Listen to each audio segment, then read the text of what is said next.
Hello, this is Lady Boulay, and I hope you're having a wonderful day. Thank you for your support. Thank you for subscribing to the channel. Thank you for your comments, and thank you for your thumbs up. Thank you for all you do to support the channel.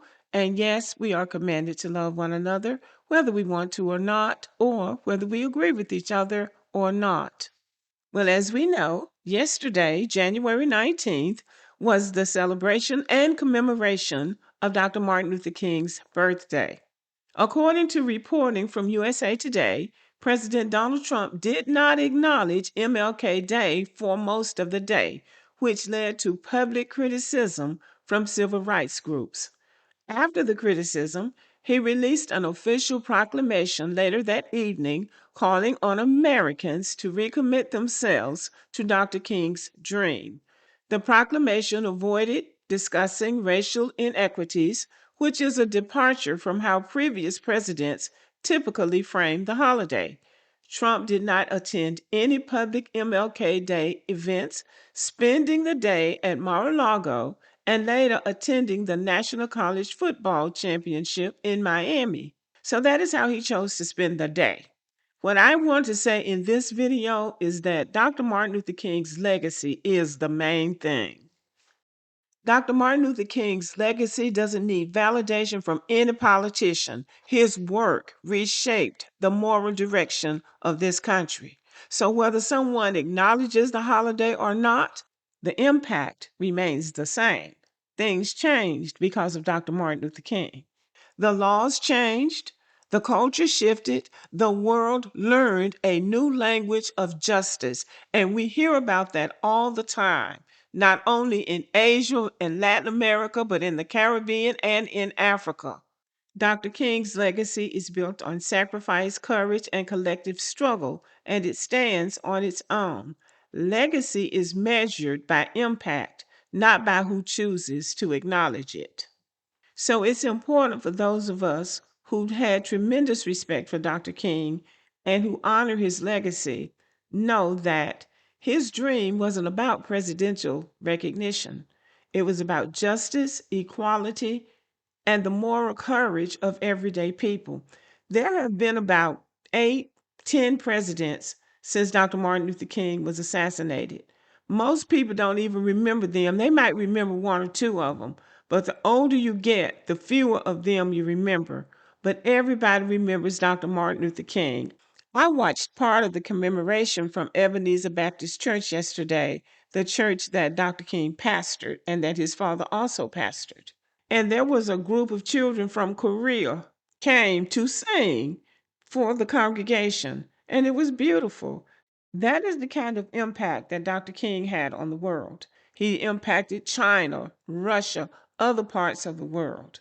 There are people from all over the world who get up and talk about the impact that his legacy has had on them as a people, and these people don't even look like us.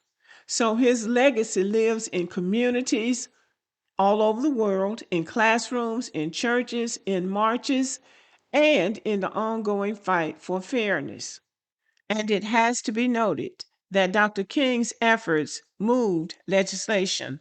We got the 1964 Civil Rights Act, and we got the 1965 Voting Rights Act, and the Immigration Nationality Act. All of that came out of the civil rights movement that Dr. Martin Luther King led.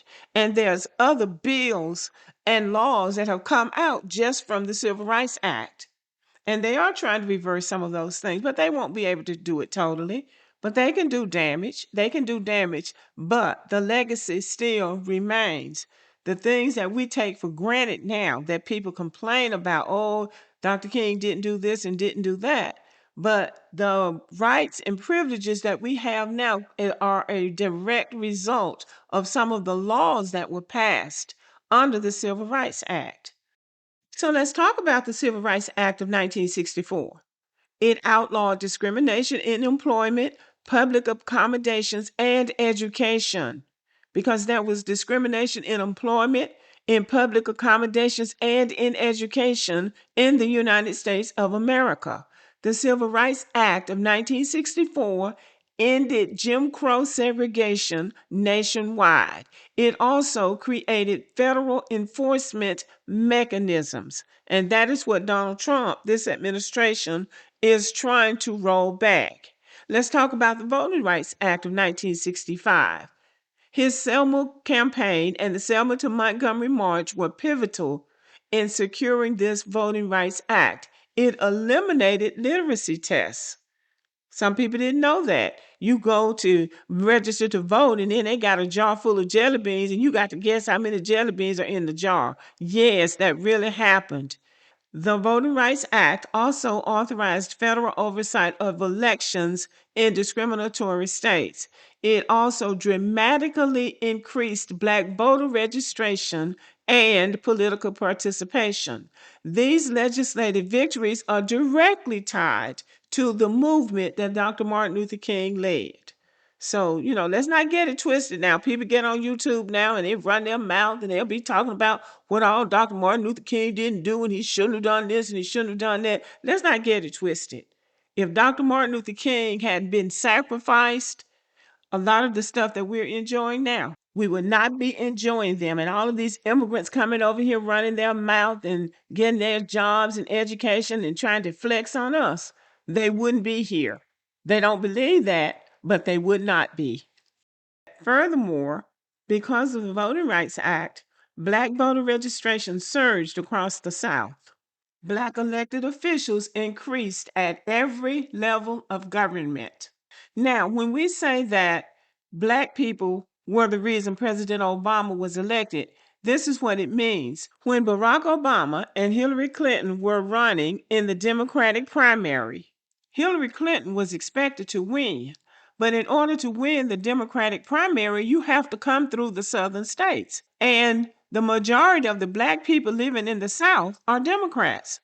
So when the voting got to the South, Barack Obama swept it. It was a clean sweep. And by the time he got through, he won that primary. And that was primarily because of Black Americans. And that goes back to the Voting Rights Act of 1965. Now, people can say whatever they want to say about President Obama, but the bottom line is he won the presidency of the United States of America twice. Dr. King's work earned him the Nobel Peace Prize in 1964, elevating the civil rights struggle to global attention and giving the movement international legitimacy. His letter from Birmingham jail and I Have a Dream speech remain foundational texts in American political culture.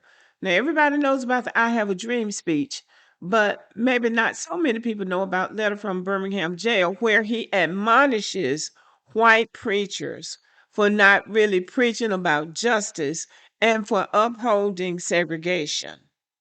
So when all is said and done about Dr. Martin Luther King Jr., he didn't just inspire change, he engineered it. His efforts produced legal desegregation. And when we're talking about desegregation, we're talking about the signs that were up in the South: whites only, colored, things like that. His work produced civil rights protections, voting rights, a transformed political landscape, a global moral framework for justice, and a lasting institutional movement. These gains are measurable, documented, and historically undeniable. And I will end with this. America has elected 46 presidents. 4 of those have received the Nobel Peace Prize: Theodore Roosevelt, Woodrow Wilson, Jimmy Carter, and Barack Obama, the only Black president we've had so far. Dr. Martin Luther King received a Nobel Peace Prize because he was operating for peace. Donald Trump has not received a Nobel Peace Prize, and I doubt that he will. So that just gives you a little bit about the difference between the two men. So I stand by what I said. Dr. King's legacy stands on its own. It's the main thing. And his legacy does not rest upon whether or not a president decides to attend a ceremony or acknowledge his work. His legacy stands on its own. Okay, let me know what you think about the video. Give me a thumbs up and have a great day.